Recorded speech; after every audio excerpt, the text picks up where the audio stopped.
නගරේ ඔබ මේ දකින්නේ ශ්‍රී දළදා වහන්සේ වැඳ පුදා ගැනීම සඳහා පැමිණි ජනතාවගෙන් ලක්ෂ සංඛ්‍යාත ජනතාවගෙන් පිරලා ඉතිරලා තියෙන තින ආකාරය.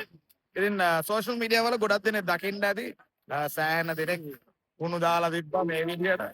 ඉතින් අපි ජනතාවගෙන් ඉල්ලීමක් කරා ඇත්තරම තමුන්ගේ කුණු පුළුවන් තරම් තමුන් අරගෙන යන්න කියලා. ඉතින් ඇත්තරම දරා ගන්න බැරි සෙනගක් තමයි මේ විදිහට ඇවිල්ලා ඉන්නේ. ඉතින් ඒ නිසාවෙන් තමයි මේ බලධාරීන්ටත් මේක ටිකක් පාලනය කරගන්න බැරි නොහැකි තත්ත්වයකට පත් වෙලා තියෙන්නේ.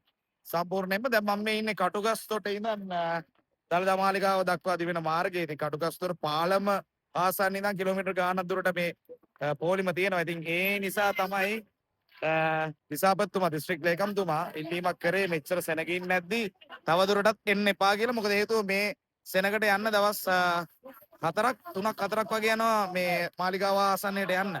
ඉතින් ඇත්තටම ඔබ එන්න එපා, තේරුමක් නැහැ. මොකද හේතුව මේ ජනතාව වන්දනාමාන කරගන්න තව දවස් 2ක් 3ක් 4ක් සමහරට යන්න ඉඩ තියෙනවා.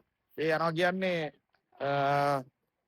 ඔබ ආවොත් ඔබට තව වැඩිපුර දවසක් ඉන්න වෙනවා. අන්තික උන්ට අවශ්‍ය පහසුකම් දී ගන්න හරි අමාරුයි. මේ වගේ ස්වේච්ඡා සංවිධාන ඇවිල්ලා වතුර දෙනවා. ඉතින් ඔයගලන්ට පේනවා යතර වාරේ ගොඩක් දෙනෙක් අසනීප වෙලා තියෙනවා. බෙහෙත් අරන් ඇවිල්ලා නැතුව දවස් ගානක් එකම ඇඳුම ඇඳගෙන පොලිමේ ඉඳලා අවුවේ ඉඳලා වැස්සේ ඉඳලා මේ හේතුවින්ද ඉතින් ඒවට ප්‍රතිකාර කරන්නත් වෙනම පැය 24 තැන් දාලා තියෙනවා. ඉතින් කොහොම වුණත් ගොඩක් දෙනෙක් අපහසුතාවයට ලක් වෙන ආකාරය තමයි අපිට මේ දකින්න තියෙන්නේ. ඉතින් ඒ නිසාවෙන් තමයි මේ ඉල්ලීම කරන්නේ. ගොඩක් දෙනෙක් මේ කුණු අස් කරන්නත් වෙහෙස වෙනවා අපි දකිනවා. ඉතින් ඒගොල්ලන්ගේ වෙහෙසත් අපරාධය ඔයගොල්ලෝ ලියන කුණු දාගෙන යද්දි ගොඩක් දෙනෙක් රණ්ඩු වෙනවා මේ පොලිම් වල. පොලිම් පයින් සිටින් මේ වගේ සිටින් හින්දා තමයි පොඩ්ඩක් මහනුවරට මේ ඉදිරි දින දෙක තුල එන්න එපා. මේ ජනතාව වැඳලා අවසන් වෙනකන් පොඩ්ඩක් ඉවසගෙන ඉන්න. ඒගොල්ලන්ට පෙන්නන්න කොච්චර දුකක් මිනිස්සු විඳිනවද කියලා, ලොකු කට්ටක් කනවද කියලා මේ පොලිම් වල රැඳී ඉඳිමින් ධාතුන් වහන්සේ වැඳ පුදා ගන්න.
දළදා වඳින්න එන අයගේ බෑග් පොලිම තමයි මේ තියෙන්නේ.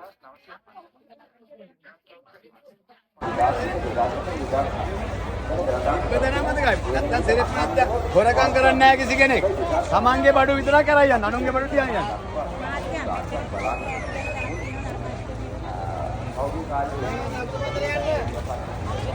මේ ටික පටල ගන්න තු අරන් යන එකම කීයක් හරි වෙන්න ඕනේ. එක වගේ බෑග් 3000ක්.